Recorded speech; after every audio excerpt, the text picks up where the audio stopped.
All right, Bob Maloney from My MMA News. Had the pleasure tonight to talk to my good buddy, the big homie, Justin Haskell. Justin has been involved in the mixed martial arts scene for a long time. He's my commentating partner at Art of War Cage Fighting.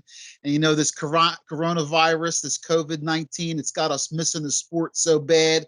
And I just wanted to hook up with my buddy and talk about some of the fighters that we're both looking forward to seeing after this is all over, and a little recap of what we've seen. My man, how you doing? I know you're out there taking care of people. How's life, bro? What's up, my brother? How's everything? Everything's good here. Miss the gym. I miss my teammates. I just miss this friggin' sport in general. I mean, I'm trying to work out myself. It's just not doing it. I miss the brotherhood, man. I miss it all. I miss all of it. Miss the whole thing, man. I know Um, there's so many hungry fighters, man, that want to get in the cage when this is all over. I'm sure, you know, you hear it all the time. yeah, I got. It's funny. Like my inbox is full with fighters asking for Art of War, Art of War, Art of War, Art of War. There's so many people that are dying to line up to come fight for us, and for all organizations at that. But this now has it's given all types of fighters times to just really focus on injuries and all that other shit. There's going to be an overabundance. You're going to start seeing other organizations with Art of War that are going to be maxed out fights. 15, what is it, 15 in the state of Pennsylvania? Is that what it is? I mean, all cards are going to be to max now because everyone's going to be healed up from injuries. You know, Exactly. by the time I don't see this ending anytime soon. I mean, I don't even see an MMA fight again this year in the Oh, local, with the local region. Um, from what they're saying, I mean, what what we're getting, like when we're talking to the fire department or when we're out there, like a lot of these firefighters, and the paramedics and all are saying they're keeping everything off for a year, at least a year for now till they see how this virus works. So I mean, we may not see nothing for the rest of the year, dude. I don't know how people could survive that long. You know, with you, it might not even have the. You know, I hate to be talking about the virus, and we're not even going to get into that. We're going to talk about the fighters, and we're going to talk about some of the guys we're going to be seeing when they come back. And let's start it off with some amateur guys. And let's start it off with your man Johnny Garb, who has gotten better and better every fight. Tell me your thoughts on Johnny Garb and how he's going to, what he's going to be looking to do as soon as this episode is over. I love Johnny. Not only you know as a fighter, but as a person. I mean, he's a major impact in my life for being such a young kid. He's a good kid. Comes from a great family. That's my dude. I got nothing but love for him and his family. Um, Johnny is a student of the sport. I mean, he just picked it up one day, man, and was just like, I want to be a fighter, and started to run with it. I mean, he trains like he's a professional. I mean, he's doing 3 or 4 days. He actually kind of reminds me of Sean Brady with the work ethic.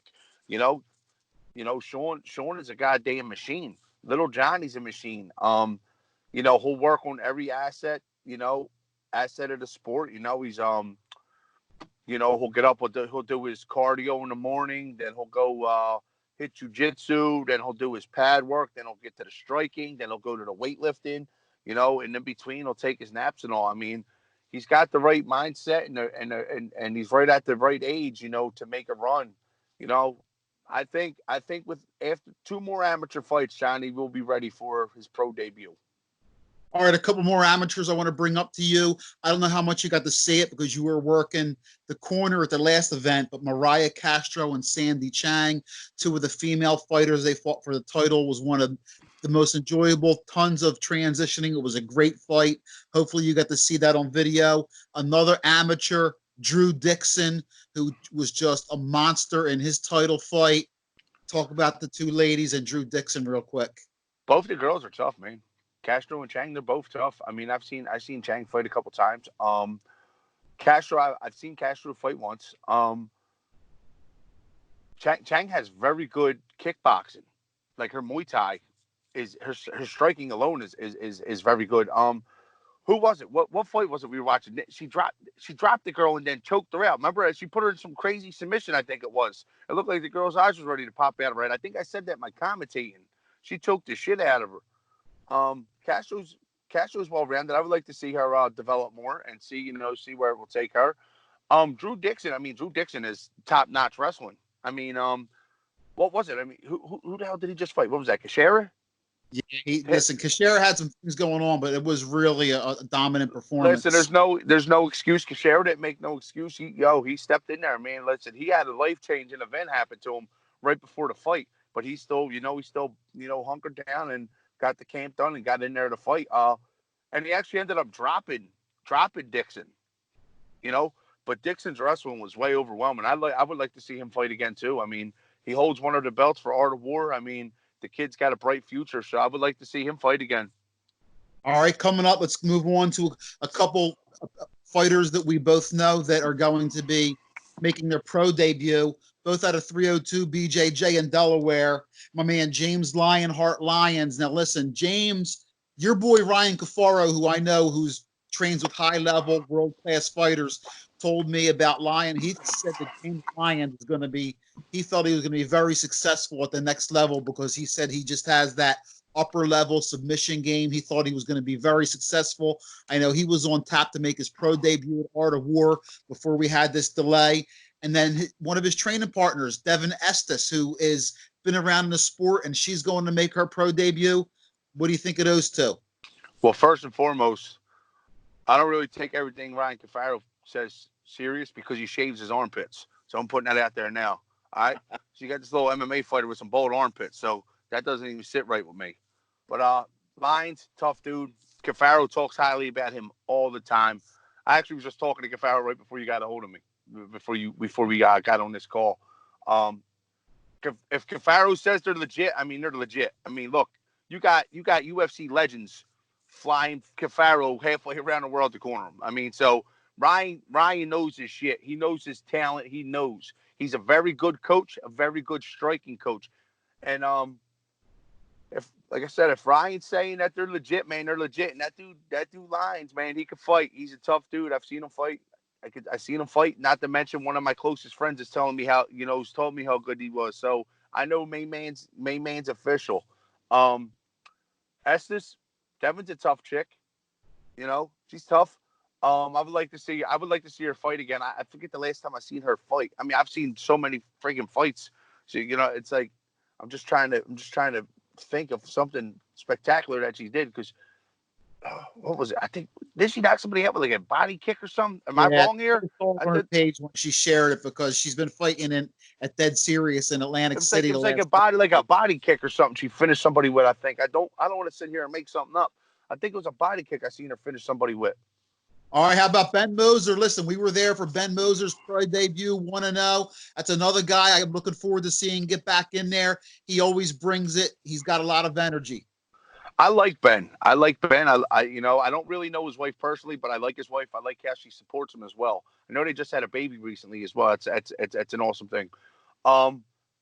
Ben's a good dude. Ben helps a lot of people, and he's very popular. I actually linked him up with a friend of mine from Animal Fight Gear with Nick Mancini, so Nick can help Ben, not only as a sponsor, but help, Ben get his own apparel out there, through Animal Fight Gear, get his own BMO brand, that Animal Fight Gear will make for him.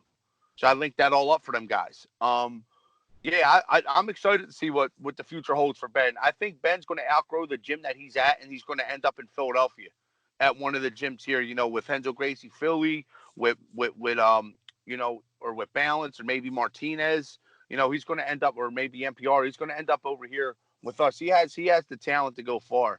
I don't know. And the mindset. Ben just actually opened his own gym now. The Moser Mat Club, MMC. So he's starting his own thing up there, up where he's at in Pennsylvania. Listen, let's move on. We got so many people we talk about. Listen, Cressida Adames, who is a 2-0 pro out of Martinez. We had her as an amateur fight at Art of War. She went on. She had a hard time finding amateur fights. She finished 4-0. She went pro. 2 dominant victories at Combat America. And listen, Cressida Adames is so talented and such a student of the game. Listen, it's just a matter of time until she's fighting for Invicta or UFC. She's got to get some more fights. But, the women, luckily the women, because there's not as many women in the UFC, They don't have to fight 10 or 12 fights like a lot of guys do. You can make the UFC as a female after 5 or 6 fights, and I think that's what you're going to see with her. I say that Dom is just a beast. Yeah, she's a tough girl. She comes from a good school. I mean, Will and Chavo have gotten her right. You know, they're good coaches. I mean, that's what it comes down to. All politics aside, I mean, Martinez is a good school. You know, that's like a bad thing to say in Philadelphia if you give another school credit. You know what I mean? People don't like that. I mean, I don't. I give the schools credit. I mean, Martinez has solid fighters there. They got a solid coaching staff there. I mean, and they got a family bond there. I mean, you just see how they all react. You know how their students and all react. Crusade is a tough chick. I would like to see her fight more. I would like to see her fight live more. You know, actually as a pro, but like you said, it's hard to find females fights. You know, for instance, one of my teammates and someone I'm very close with, who's a very bad chick, is Andrea Waro. It's the same thing with her.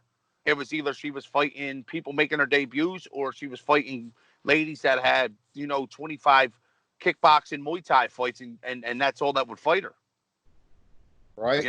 That's what we were getting. I mean, Andrea's last fight, she fought some chick that was like a two-time world kickboxing champion, because that's the only person that would step up to fight Andrea. All And then right. it was like she was getting like random boxing matches on like Wednesdays. Andrea, listen, she's one of the matriarchs of the female sport in And Philadelphia. she's on, and she doesn't get the recognition she deserves for that. And she really is. Yeah, her and Tyra LaRosa were like the first 2 original females fighting out of Philadelphia professionally. I remember talking to Andrea about it, and I remember her telling me a story where she ran into Dana White. He said, "Dana, you got to get the women fighting for you." And he's like, you blew her off. And you know what? A year later, Ronda Rousey was fighting, and now you see what happened in the UFC with the women. Yep. It's very exciting. Let's move on. Here's a couple guys that I've seen in Atlantic City that I want to talk. Or one guy that I've seen, Phil the Hitman Caracappa, 8-1. His last fight was his only loss. He was on the Contender Series. Listen, Phil, don't make excuses. I know he fought with a bad knee, but he's 8-1. He's getting back. He's going to be ready after the break, and he's going to be ready to get in there and make his next run at the UFC. Another guy who I'm sure you're familiar with, Alex Keshtov. He's fought at CFFC a bunch of times. He just came off of his first loss at CFFC, 9-1 at 135. And one more guy that I know that you're a fan of, the Black Panther, Brandon Davis, 2-1, 302 BJJ. I think he's got a little bit of everything, and I think he's going to be somebody to watch out for after the break. So the 135 pros, we're talking about Caracappa, Keshtov, and Davis. Anything you want to add? I like Brandon Davis. I like talking to him. I told him. He fought one of my teammates, and I told my teammate, I'm like, listen, Brandon Davis is tough. He's going to bring it. Like the dude, he's legit. Like he's a legit pro. Like he's going to bring it. We seen him fight. Who did he fight? Oh, we called the fight. He Eddie fought Alvarez. He fought Eddie Alvarez. Not only Eddie Alvarez, he fought Eddie. What is it? Eddie Dowd. He fought Eddie Dowd, the kid from Baltimore, I think it is Baltimore. But I've seen him fight live twice. I like Brandon. He's a tough guy. He's got a bright future at him. The other 2 guys I don't know as much, so I don't want to sit here and lie. And I just make something up. But I mean, the records speak for themselves. I mean, 8-1, 9-1. That's not bad. I mean that's legit. Especially at 135. That's a tough division to fight in. You know. Well, moving up to the featherweights, listen, Justin, I think the 145 pounders, when we talk about this list, this to me is the most stacked weight class in the region. There is a bunch of guys with next level talent. And let's just start with a couple guys that we've both seen that we both like to fight. Will Dill out of Martinez and Matt Turnbull, hopefully coming up on the next card. I love watching Matt Turnbull fight. I know you love watching Matt Turnbull fight. Both of those guys out of Martinez bring it every time. And another guy we're talking about, Zed Montañez, 4-0. Combate America he signed with. Zed is an absolute beast. We got Dennis Bazooka out of Atlantic City, to ring a combat champion, 4-1. We have Bill Algeo, whose last loss was on a Contender Series. He's 12-4. He's 30 years old. He's still a monster. And then we have Pat Sabatini, who's 11-3, who has UFC level talent. So listen to this list of featherweights again. We're going to go Dill, Turnbull, Zed Montañez, Dennis Bazooka, Bill Algeo, Pat Sabatini. The weight class is loaded, Justin. Who out of there do you want to talk about? I'll talk about all of them. I've known Will Dill maybe 10 years now. I've always enjoyed talking to Will. I think Will's a tough kid. Kid has the heart of a lion. He just did some crazy ass back take. He fought some. He fought a really really tough grappler. I mean, and did this crazy ass move. You know, did this back take, rip, hip toss, throw thing, whatever. But that shit was sharp as hell. Matt Turnbull. Matt's always a gamer. Matt's my buddy. Matt's a good kid. His sister's hanging out with my sons. So I mean, I'm always seeing him and his brother Nick. You know, so Matt's a tough kid. I like watching Matt fight. I would like to see Matt. Somebody I would like to see make it far as a pro. I would. I would. Zed, I love Zed. It's my brother. Um, Zed is probably the only dude I know that shadow boxes for 2 hours before the workout at the gym even starts. No lie. I would watch Zed get to the gym at 10 a.m. and class didn't even start till 11:30. He would stretch, shadow box, work on his footwork. I mean, he is such a student of the sport. And not only that, he's just so dedicated to his craft. And not only that mofo is tough as hell. Tough as hell. I'm so happy to see him linked up with Samuel, getting that one-on-one attention and running with it. Billy Algeo had the best fight I've ever seen in my life. Him versus Jeff Lentz was the best MMA fight I've ever seen live in my life. The best one ever. Literally, for CFFC, it was the best fight I've ever seen in my life. That was one of the craziest fights, and it was so action-packed. So action-packed. That fight was amazing to watch. And then, yeah, I got nothing but love for this kid. Like, when his arm broke, I actually cried over it with Pat. I mean, he's somebody that gets jerked around so much. Nobody wants to fight him. Nobody wants to fight him. And if you look at his losses, I mean, one was a hometown favorite.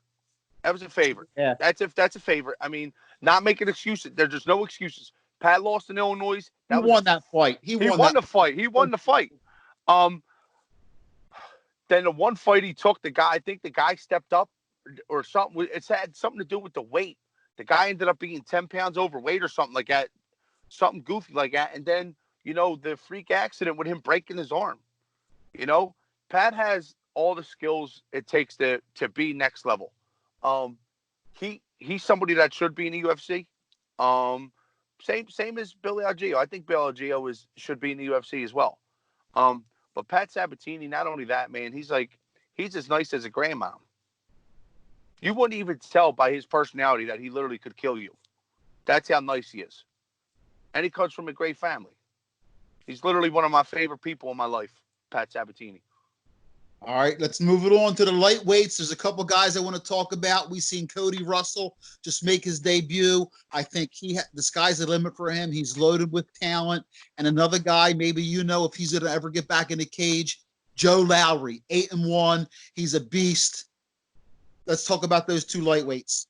Yeah, Joe Lowry, man, he just comes from a fighting family. I mean, his dad was a fucking absolute. I don't mean curse. His dad is an absolute savage. His dad was the man. Roofer. I worked for his pop. His dad was one of the baddest dudes walking the city. His dad has very good boxing. He comes from a fighting family. He has two brothers that passed, both military veterans, good guys, both good guys. I worked with his brother who was a Marine, passed away, Joe, but as far as fighting, I mean, Joe Lowry just comes from it. I mean, it's just a natural thing. It's in his blood. It's a shame to see him sit out so long. I mean, he got an injury. I was kind of hoping to see him bounce back, and he's not back yet, man. I can't wait to see him back in the cage.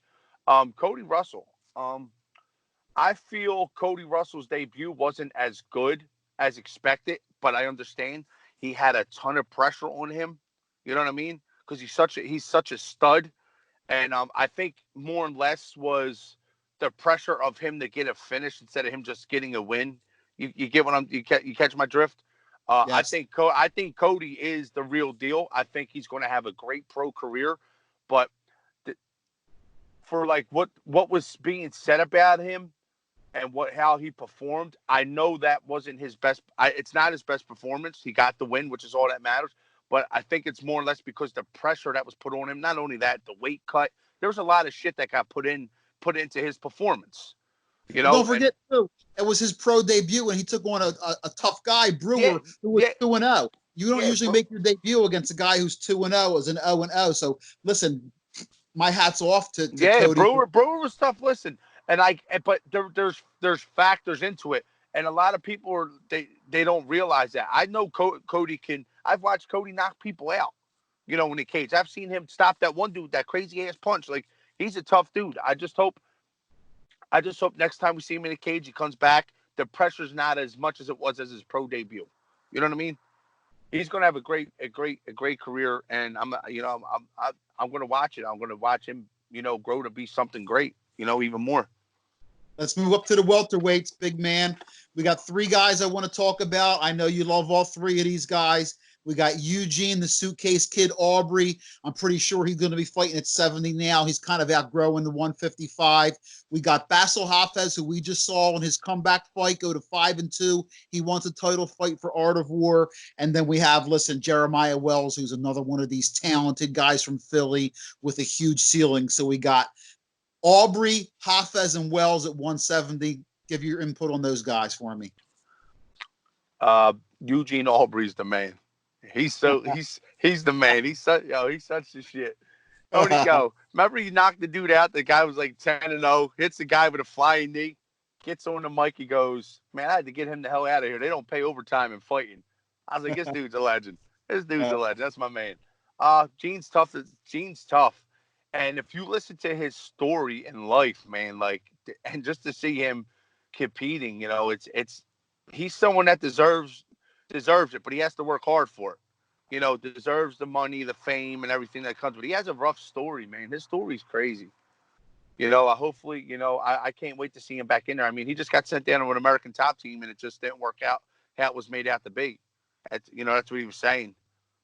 He just said it wasn't what it was, so he came back north. Basil, I'm happy to see Basil. I mean, the dude almost died going to work out with guard, friggin' flipped his car over. Flipped his car, got hurt, had to get a couple surgeries. So I was happy for him. I like Basil. That's my buddy. Me and him always bust on each other when we see each other. Um, good dude, tough as shit, so I'm happy to see that. And Jeremiah Wells, that's my bro. I think Jeremiah Wells is the best 170 outside of the UFC. Literally, Yeah, he is a freak athlete. Literally a freak athlete. And, John from EEFC, Coach John, John got him and calmed him down and started. He was like, Jeremiah, I say this a lot. It's like my way of speaking on someone. There's guys out here that are like the fastest horse. They're the best horse, but they need a trainer to bring it out of them. You know what I mean? They could win the Triple Crown. That's Jeremiah. Jeremiah was out here winning, but he wasn't winning good. And he wasn't dominating fights the way he should. John got him, and John started to fix his striking and work everything with him. Dude, Jeremiah is unstoppable. Nobody wants to fight him. Straight up. People will verbally like, yeah, I'll fight him. No, when it comes and his name's on ink with that contract, people don't want to fucking sign that contract against him. This is facts. That's why Jeremiah was going to take and go fight over at 1FC, and even the guy in 1FC ended up backing out. Dude, he's a stud. Well, with this new thing that's going on with the UFC, Dana White's plan is to have weekly fights, to sign some new fighters. I'd love to see Jeremiah Wells get a shot. Listen, let's move up to 185, where we have some more Philadelphia flavor who could wind up in the UFC. A couple guys that you know really well. And first, Matt Semmelsberger, I got to mention him. He had the knockout of the night at the last Art of War fight with a flying knee and a cross elbow. Oh, yeah, that shit was insane. Beauty.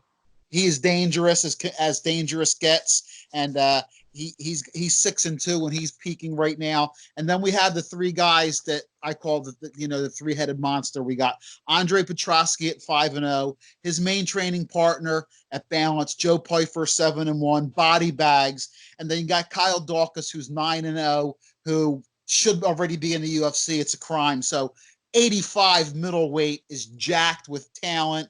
Petrosky, Pyfer, Dawkins, and Semmelsberger coming up right behind. That weight class, Justin, is just powerful. Yeah, Petrosky's a solid fighter. I like Andre. I think Andre has a very good all around game. I would like to see more striking out of Andre, though. I know Andre's wrestling is top notch. I want to see Andre get some like standing knockouts. I know he's getting ground and pound. With this Khabib style of fighting. I mean, it works. I mean, sometimes you don't want to fix things that ain't broke. You know what I mean? And I would like to see more out of Andre because that style, it's that style of fighting is what's going to keep him out of the UFC. You know what I mean? He could get 9 finishes, but if they're all 9 ground and pound grappling type style, I mean, Dana White doesn't want that, and that was one of the reasons why they were trying to keep Sean Brady out of the UFC. They were like, your fights aren't you know action packed, and I'm like, dude, Sean Brady's one of the best fighters in the fucking world. You know, um, Joey Pfeiffer, I think he's been arrested 4 times after the fights for homicide. Um, Pfeiffer's a Pfeiffer's one of my favorite fighters to watch. Not only that, I love talking to Joey. Joey's such a good dude. I mean, if you were just to talk to Joey, you wouldn't even know he was a fighter. You know what I mean? Like, you just hear the kid talk, you're like, this dude, there's no way in hell this dude can fucking flip your face off your skull with an uppercut. Joey's such a good dude, great coaching, great kid all around. I mean, he's got all the right people with him. But I say this a lot too about this guy. Kyle Dawkins is by far the smartest fighter that I've ever met or been around. And I say that because he hung around in the amateurs and he fought at 3 different weight classes and he got comfortable with fighting before he went pro. You know, and some people try to bring up, oh, well, his amateur career wasn't great. All right, that's cool. But being the leading rusher in preseason football doesn't mean shit either. Okay? I think Kyle's a stud. I think he should have been in the UFC 2 fights ago. He had a finish against Jonathan Webb, who's someone that I love dearly. And, you know, and Jonathan's a name. Jonathan's actually a big name in regional MMA, and he has UFC experience. And so Jonathan's someone who can get back to the UFC. Kyle Dawkins belongs in the UFC. Out of the entire list so far that you named, Pat Sabatini and Kyle Dawkins should be in the UFC. There's no reason for it. I feel Kyle dominated. What was the score? 30-26 or 30-25? I mean, The clear guy cut fought dominant. defensively on the contender fight you're talking about on the contender series. Yeah. Dawkins, just the guy fought to not lose the entire fight. His opponent Dawkins I, killed I him standing up. He killed him on the ground, I even think dominated him. I think Kyle beat him at heart rate and breathing as well. I mean, he dominated the whole fight. And Kyle showed early in his career that he's durable. I mean, he had a fight with us. We commentated. The guy was actually kind of like tuning up Kyle, like putting some paws on him. Kyle came back. I think it was the second round and finished the guy. So I do believe that Kyle should be in the UFC. I mean, so does a lot of other people. Other people from other gyms won't be verbal about that because they're corny, but I will. I'm a fan of the sport. I'm a fan of Philadelphia. I don't care what gym you're affiliated with. I want to see Philadelphia do good altogether. I don't care who your teammates are or who your coaches are. If you're from Philly, I'm rooting for you. I'm the same way, brother, man. You know what it is? Always rooting for the community. Let's move up. Listen, as we get into the heavier weight classes, there's not as many. The one guy I did want to mention at 205 is my dude, Jay Raddick. He's had to travel to Washington to fight. He's 3-0. He's the champion out there. It's kind of hard to find him a fight out here. That's one guy I'd love to see on a local card. The guy strikes like extremely hard. He's lethal Muay Thai. And of course, he's been training with Ricky Miglerese for years in Jiu-Jitsu. Jay Raddick, I'd love to see him get in there in front of us locally. So do I. I always talk to Jay when I see him. I mean, I'm always talking to Mike. Like, Mike, we got to get somebody for this man. I would love to see Jay fight. I always hear about him, but I've never seen him fight. Ricky's always talking about his striking and everything. Like, yo, he's a knockout artist. I got one guy that would step up to fight him. I've mentioned this to Jay before. I mentioned it to Mike, but the fight would have to be at heavyweight. The guy's like, yo, it's too much of a cut. He's like, I'll get down to 225. He's like, but for me to make 205, he's like, it's not going to happen. Maurice Jackson, good friend of mine. He lives out in New Mexico. Oh, he's But yeah. But I would like Jay Raddick. I would love to see Jay Raddick fight in the Art of War cage at least once. Not even if it's not even with Art of War, even if it's with Ring of Combat or CFFC, it doesn't matter. As long as he can get a fight on the East Coast to where I personally could go watch it, I would. I would like to see the man fight. Let's move to the big boys. Okay, one guy who you haven't seen, but I have, Jimmy Lawson. I've seen him at Ring of Combat. He's a Penn State wrestler. He's a guy who, even though he's a wrestler, didn't really try to take the fight to the ground at all. A couple times I've seen him, wants to stand and strike. I love that about him because he has the wrestling background at Penn State, wanted to work on his striking. He's a guy I want you to keep your eye out for. Kyle Dawkins' brother, Chris Dawkins, is 8-3. He could be on a short list for a call to the UFC as well, possibly.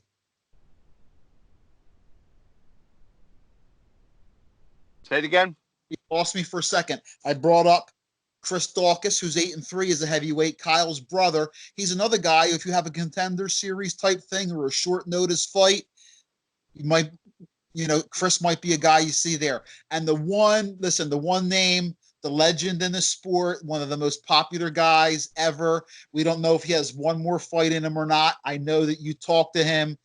Zhu Yanwu. I mean, he's the wild card. Are we ever going to, hopefully, many of us around here would love to see a homecoming and a retirement fight for Zhu. Will that happen after this stretch? We don't know. But right now, as far as heavyweights, we got Chris Dawkins and we got Zhu, who fought each other, and Zhu finished him in the second round. I would love to see it again, but let's talk about Dawkins and talk about Zhu. Man, listen, there's more than just Dawkins and Zoo. I mean, we got to bring up Sean Teed. That's my dog right there. Ben Reeder, he just fought Teed. Ben's a tough dude. He actually fought at 185 and came up to heavyweight. Once Ben gets back in the game, he said he's making a run at the heavyweight division. Chris Dawkins, tough dude. Very tough. I feel like Chris has it. I feel Chris hopped into being a pro too early. He was I think he was 4-0 before he went up into to become a pro. I kind of wish that Chris would have stayed around for like 2 more fights in the Amis and then went up. Because if he would have stayed down, just my belief, I think that Chris would be either 8-2 or 9-1 if he would have stayed down. I think he took losses early in his career. I think he took that one loss in his career early in his career that I feel he would have never lost. Okay, he got submitted by Teed, but Teed is a legit heavyweight. He's UFC potential. He's going. When he fought on the contender series for the UFC, he tore his rotator cuff in the first round, and couldn't, like, the arm was useless after that, and he took a lot of time off to get himself back together. Teed's a friend of mine. I do feel Dawkins would either be 8-2 or 9-1 as a pro right now if he would have stayed in the amateurs, only just get a little more experience. You know what I mean? So that's still a solid record, but I understand. Your view. It's a really good record. I'm not disrespecting his record at all. Listen, Chris's game. I mean, him versus Zoo. I mean, that first round. I mean, he fucking put the paws on Zoo. Zoo says it too. He hit Zoo with a fucking knee. Zoo walked back to the corner, thought he got punched. He said, I don't know. I didn't realize he hit that hard. He's like, what did I get hit with? Like a knee. I've had this conversation with Zoo. Zoo's one of my favorite people. He's one of my friends. He's a brother to me. He's the first fighter out of all fighters to let me corner them for a fight. He let me corner him for his title fight against Joe Strickland. Knocked Strickland out in the second round. So Zoo is somebody that ran through the region, knocking everybody out. You know what I mean? Zoo's with all the bullshit. He's with war, so he wants the war. He wants to stand and bang. He doesn't want to do all that grappling. Like, you better stand there. You're either gonna knock me out or I'm knocking you out, and that's how it is. I mean, look what he did on the contender series. That was a guy that ducked him like 4 or 5 times in the pros to fight, and they were like, oh, well, that guy will beat Zoo. He'll walk through Zoo. And what did Zoo end up doing? You know what I mean? Zoo put him right on his pockets. Put him in La La Land. That right hand packs a lullaby. I've been hit by it plenty of times, bro.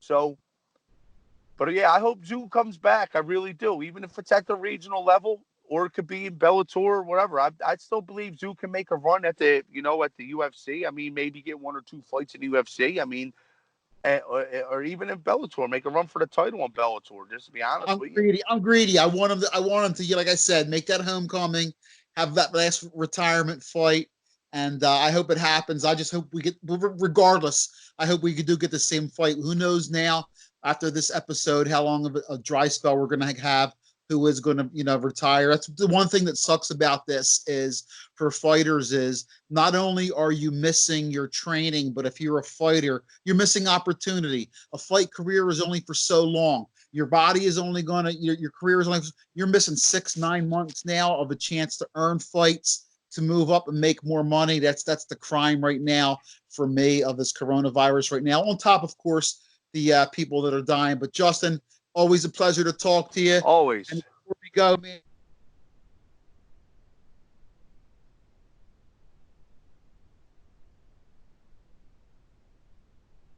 before we roll, anything you want to say, brother, on the way out the door?